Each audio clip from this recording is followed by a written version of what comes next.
Alright, testing. Wow. Yeah, that's that's gonna be the intro. Hello everyone, my name is Azrin Mage. I am a person who is either a goat or a floppy-eared fox thing called a hopkin, but for now I'm going to be a fennec. As a matter of fact, actually let me talk about my glasses because that's actually having a lot of glare. There we go. Hello. So this is something that I've always wanted to do for a while, and we're going to go through a couple of Dungeons and Dragons horror stories. Now, I've always kind of done it in the past here and there, and this is mostly just me doing this unscripted, so yeah, let's get into it. So our first story today is Star Wars or Why I Hate Pathfinder Society by username CodeMageIsDumb. Can't believe I never told this story before, but this is an old one. I have never been a fan of Pathfinder, dealt with too much hate as I played 4E and enjoyed it. Never got into 3.5 as I was dealing with grad school and caregiver for 2 sick parents, and all my 2E books got vandalized in college. Did anyone else have guys who filled trash cans with water and leaned them against inward opening dorm doors? That's just mean. What? First off, who fills trash cans with water? Why? That's... What the f? We had an amazing Pathfinder representative at our store, and on nights I did not play Magic, I played Pathfinder Society. Built up a simple warrior who hit things and went with the will of the table.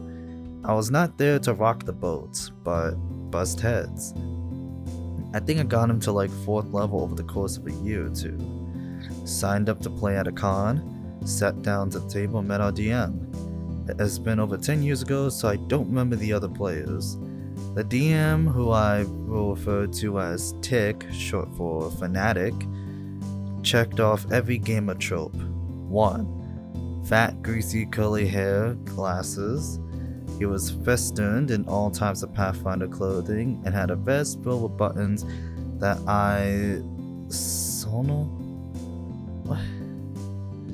Sonal wish I would have made pieces of flair comment about at the time.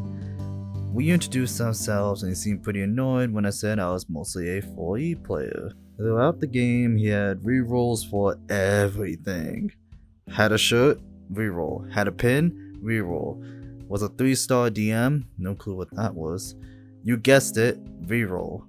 Second combat of the game, he went first, attacked my character with a rock, proceeded to grapple my character, fly up, and drop him to his death.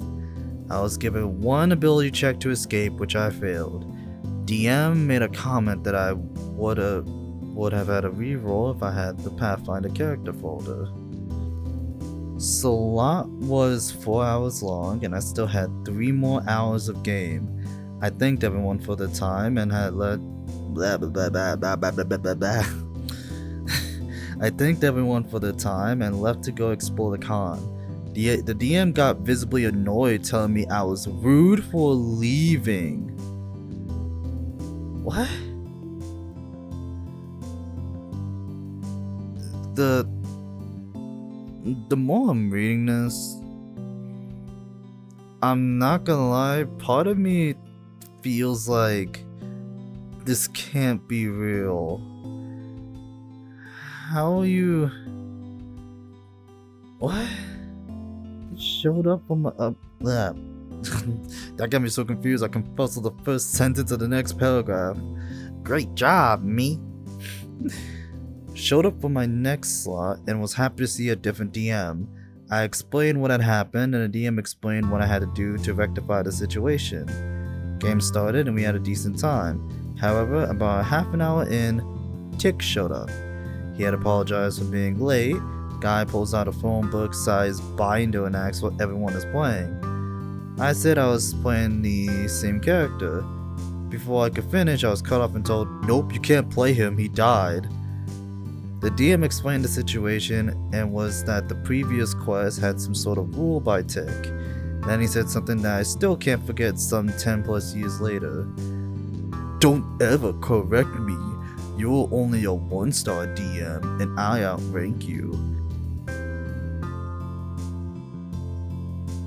Things got heated between the two, and as much as I would have loved to see a fight, I decided I would simply leave. I was pretty much soured on Pathfinder Society at that point.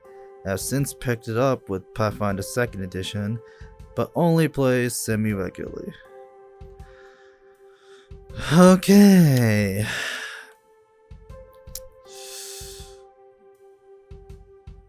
What the hell was this?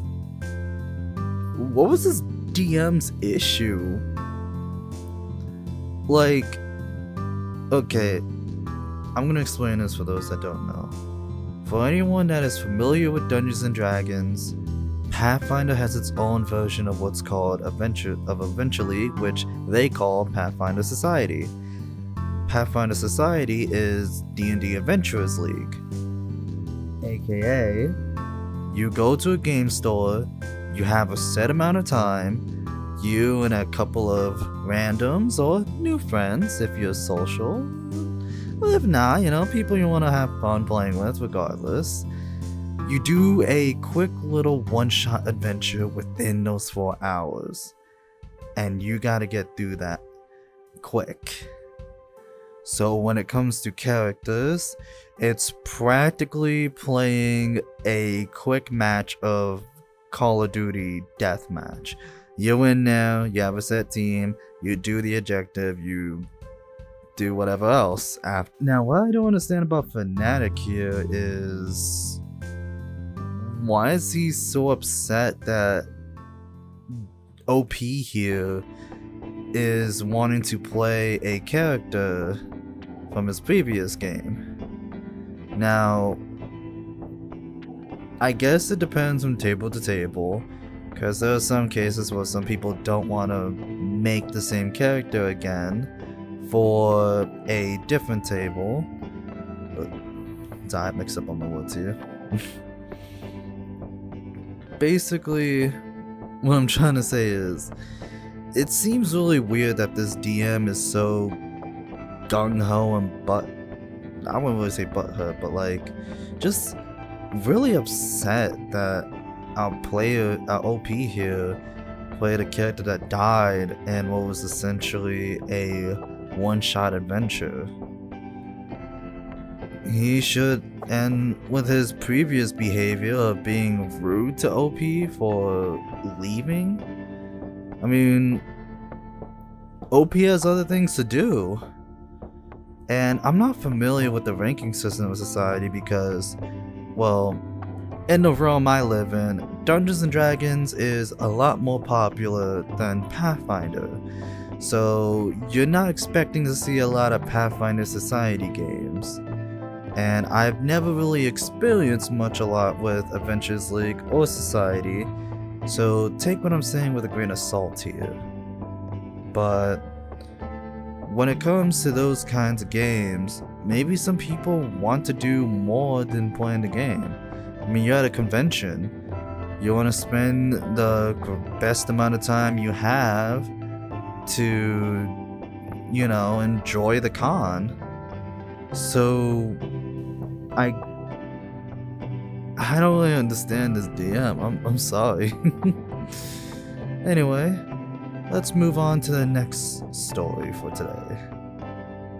Problem player ditches session 0 and freaked out when told the character didn't work in the setting, by user Ambi. This is going to be ranty because this player has been driving me insane for 3 years.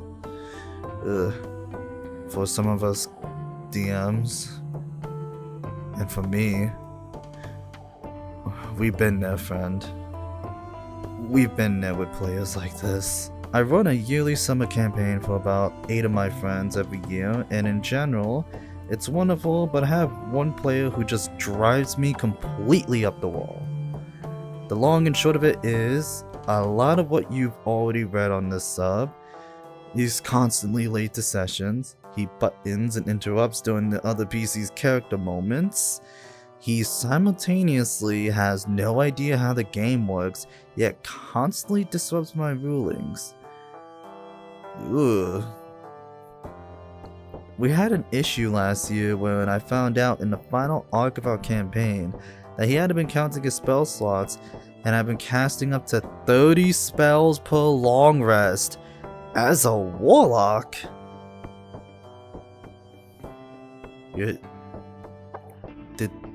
Was he playing the coffee lock or something? Cause let's future me, let's just put the spell chart, the spell slot chart. Let's put up the spell slot chart for warlock over here.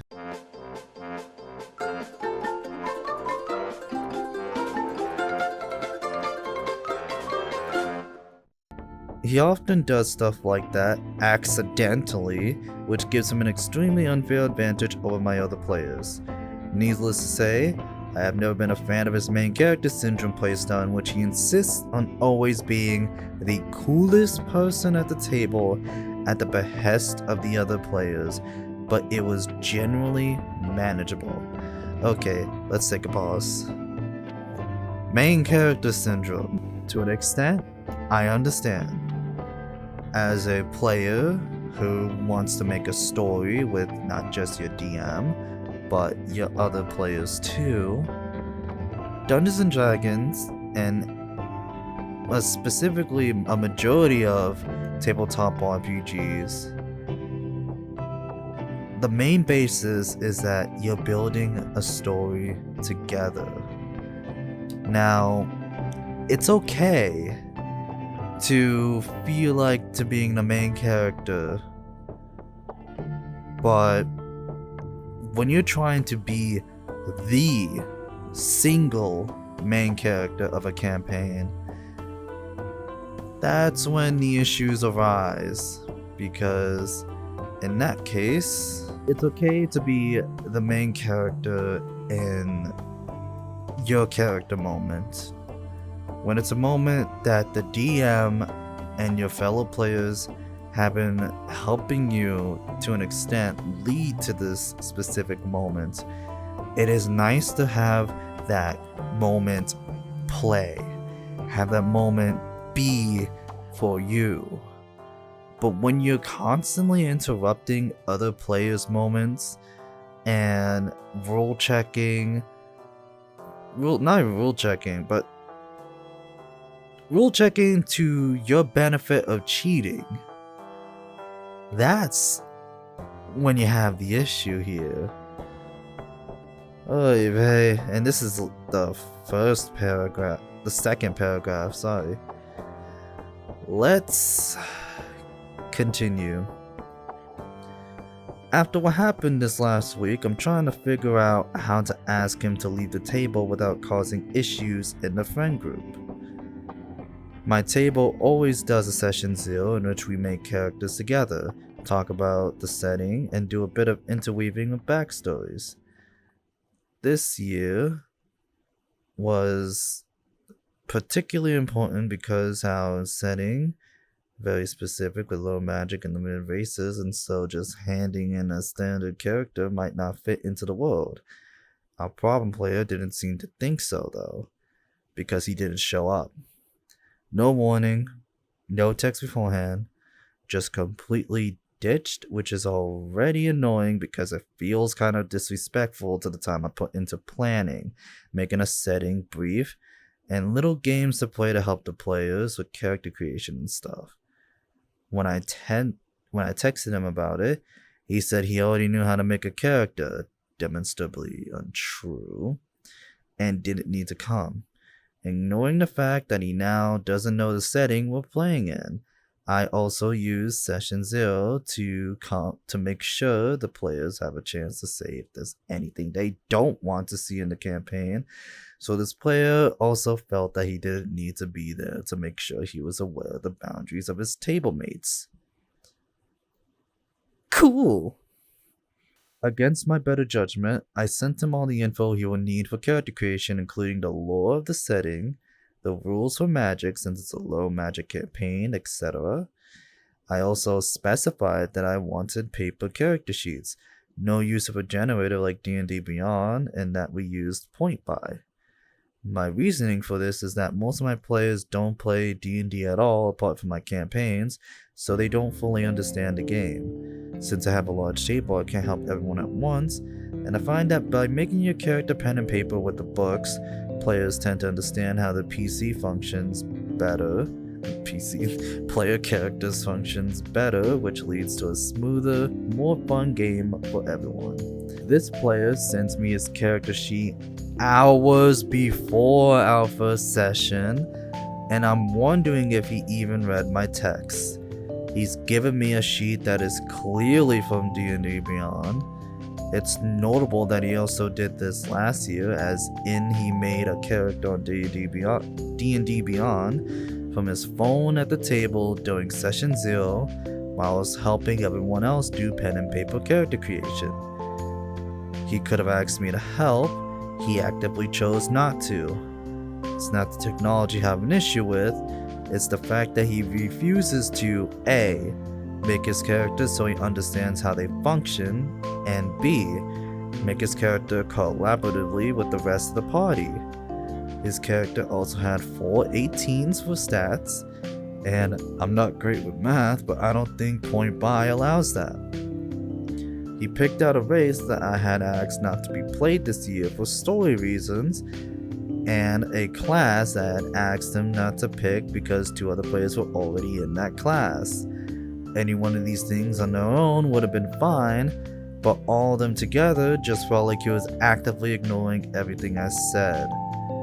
Lastly, he did not include his backstory, which was meant to have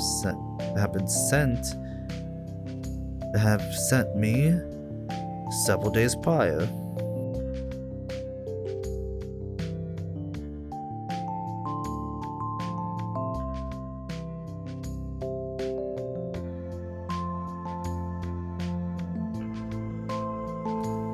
The D&D Beyond thing was an unwinnable battle, so I just pointed out the actual mechanical issues with his character, such as the high stats, the race and class, and the fact that he had far more weapons and armor than would have been possible with starting equipment.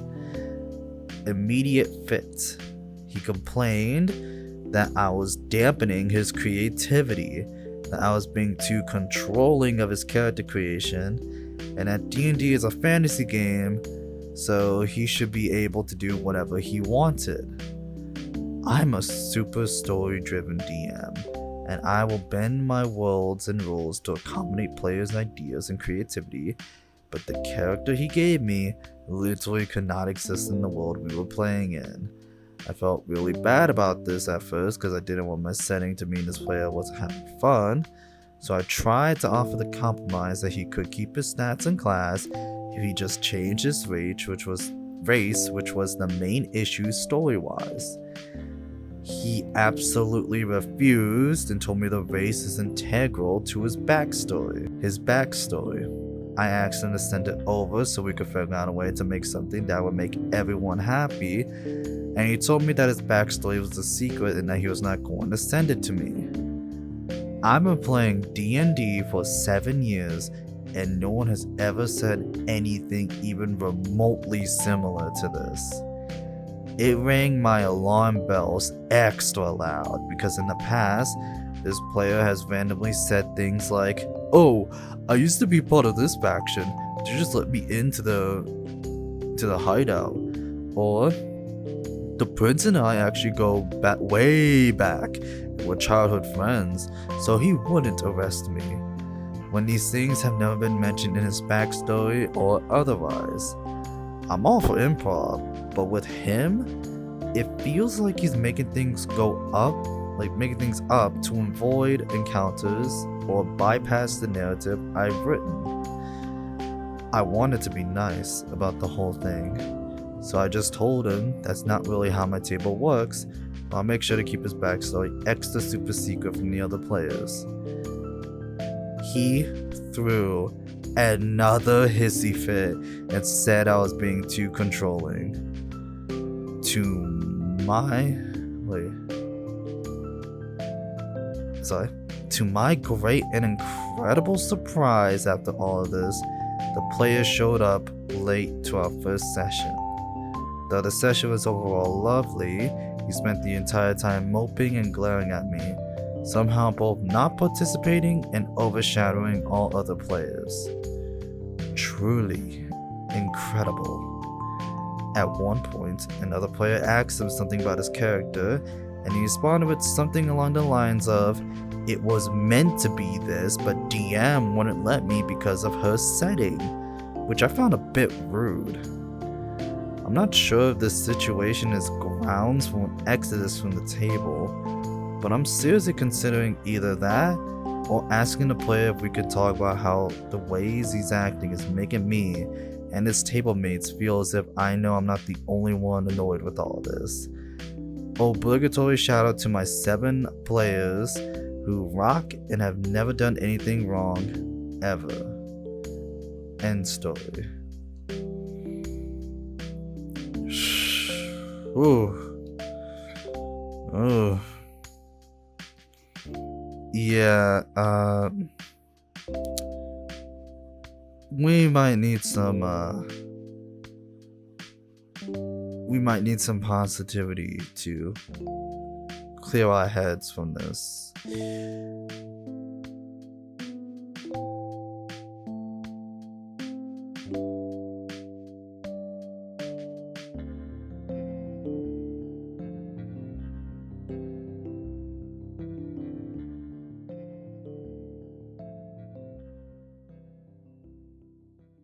Okay, moment of peace gone for now that we've refreshed our minds.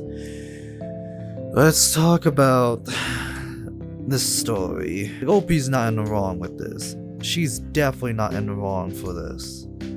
So, it's good for her to try to compromise with this player. Try to find reasoning with finding something to work with her world, while also having the player happy. So it makes sense that she wants to change the race, because that was the main issue. All this player had to do was change the race, and he would be okay to play the game. But showing up late, most likely without even messaging first, that's just my assumption here, but showing up late and then just doing this to the DM all the time. Dude, I don't think, well, first off, OP, if by any chance you see this, I want to let you know, if there's any kind of reassurance I could tell you, I'll tell you this. This player sounds like he has a grudge with you. And you should tell your friends if there's any kind of reasoning why they're like this to you. As far as I could tell, it doesn't seem like the other players have an issue with you, which is good. But this one, it feels like the anger stems beyond D&D, because main character syndrome aside, it's not okay for a player to just be constantly glaring at you just because they didn't listen to you. I would suggest talking with the other players and try to compromise one more time, but if they don't do it, Unfortunately, your only choice in that matter is to not invite them. If they cause you this much issues over the 3 years you've known them, don't try to compromise for them anymore. But let's move on to the next story. The worst game of Pathfinder 2E I've played, from user RPG Horror Stories 2. Disclaimer: I mostly blame the game master more than the system, but the horror really comes from the combination. A few months ago, I got really into Pathfinder 2nd Edition, read up a lot on archives and Nethys, and played a lot of some online one-shots, but never a campaign, though I eventually got into a campaign. During session 0, we met each other, chatted, made characters, etc. We were all pretty new, and the game master knew that. The game master also introduced themselves, and they seemed pretty cool both from my messages with them and during session 0. They did say follow the rules as written closely, which was maybe a yellow flag, but I know Pathfinder 2E has good and clear rules that like being followed, so I didn't think much of it. In parentheses, I should've. Session 1 came around and I was really excited. GM started us right at the quest area and I immediately had us fight some undead and introduce our character as it came to our turn. I thought it was a cool way to do an intro. My turn came first, dual-wielding ranger. For context, Pathfinder 2E has a 3-action system. Most things require an action, but some require 2 or 3. I asked if I had my swords already drawn since we were about to go through a probably dangerous cave. They said no, so I had to spend my whole turn drawing both my swords and putting hunt prey on one of the skeletons. The game master played the undead way more smart than they probably should have. The skeletons firing arrows at us, and the zombies just staying in place. I thought it could be interesting, like they were more tactical due to a necromancer mastermind or something. The witch's turn came next, and she asked if undead were usually this smart. The GM said that's a recall knowledge which they'd roll for it behind the screen. Literally, we were all doing video call. They told her she was unsure. She wanted to then stride forward and cast a 2-action spell, don't remember which, but GM said, you have 2 actions up because you used your first one on a recall knowledge. They didn't even warn or confirm with her that it was an action, so she just strode twice into cover. The next instance was the skeleton's focus firing the alchemist, who went down. Going down in Pathfinder 2E is bad news, so the witch thought she could use her familiar to feed an elixir to the downed alchemist. GM just said, you can't do that. The witch apologized and asked why, and the GM went on a long rules tangent that she'd need to take the backpack down, the need to interact twice for the potion, that a familiar didn't even have manual dexterity, and that familiars could even activate or to use the potion, etc., etc. I remember specifically that I could see her eyes glaze over in the video call and said, I'll just cast Magic Missile. I don't see Magic Missile on your spell list. Witch was speechless, and I had no idea what GM was on, and they just kept repeatedly emphasizing Magic Missile, fully halting the game and looking frustrated doing it. After a few repeats, I just asked something about Force Barrage, and they said, there you go, exasperately. Bro, I thought they were joking.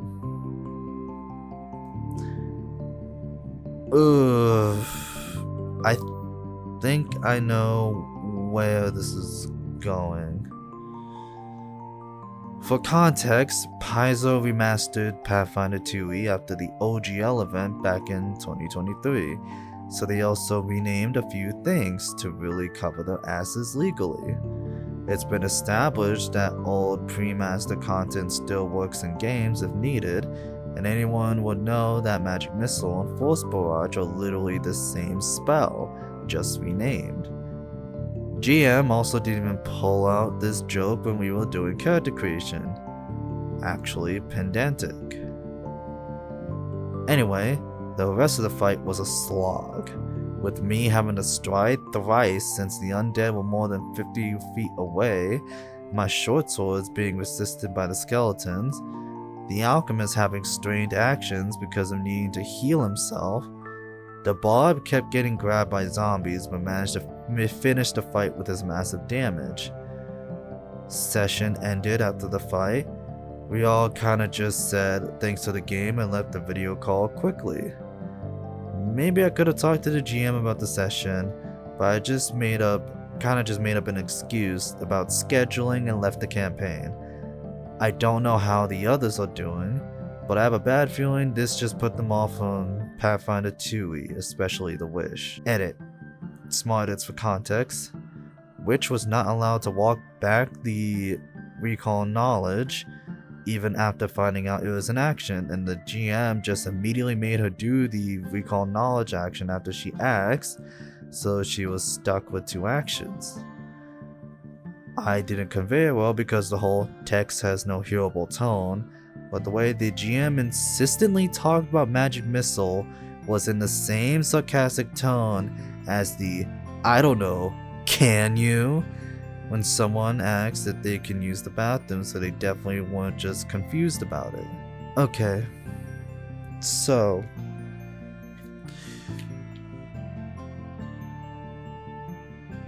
what was this Game Master's issue? So I get that the rules and the terminology has been changed so Pathfinder can legally cover their asses from the Pinkertons.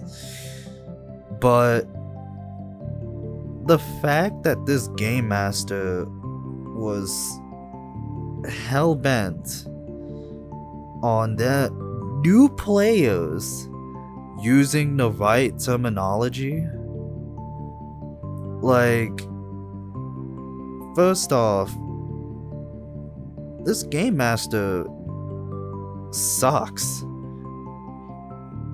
They suck eggs. I'm pretty sure we're all thinking the same thing here, or most of us are, but this Game Master legit sucks eggs. Cause a Game Master's purpose in these games is 3 things. 1. Collaborate with your players on making a story that you all enjoy. 2.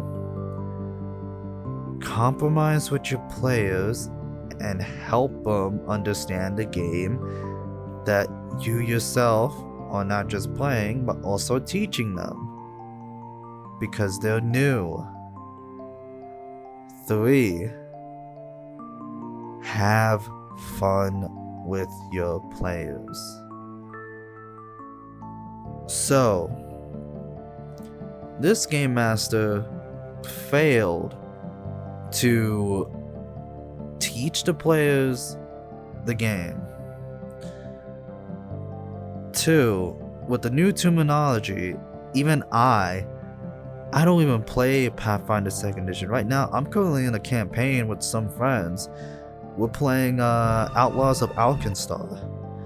And I admit, I'm not some master of the game. I know a lot of the lore. I know a lot of its setting. Even I forget some things. But even I still need help remembering new terminology because, 1, I do not have the new rulebook with me. Now, I could go on to Archives of Nethys and look it up, but I still will have trouble remembering certain names, so I will use the old names because it is something I'm familiar with. Force Barrage is literally just Magic Missile's new name. But to have a player say they want to do Magic Missile, and you're sitting here like, you must say the right term, Magic Missile. Force Barrage? Thank you! Like, that does not make you just a terrible DM for making fun of players who don't know the terminology. You're just a fucking asshole. Anyway, this has been D&D Horror Stories, slightly unscripted. Now, I'm gonna be doing these a lot more, because I've always done a couple of these in the past for practice. It's kind of nice just talking about these things. But if you have your opinions that you want to say, please do so in the comments below, like and subscribe. This has been Azrin, and to be honest, at some point in the future you may see me with slightly different colors. So, this has been Azrin Mage again, and I hope you have a good one.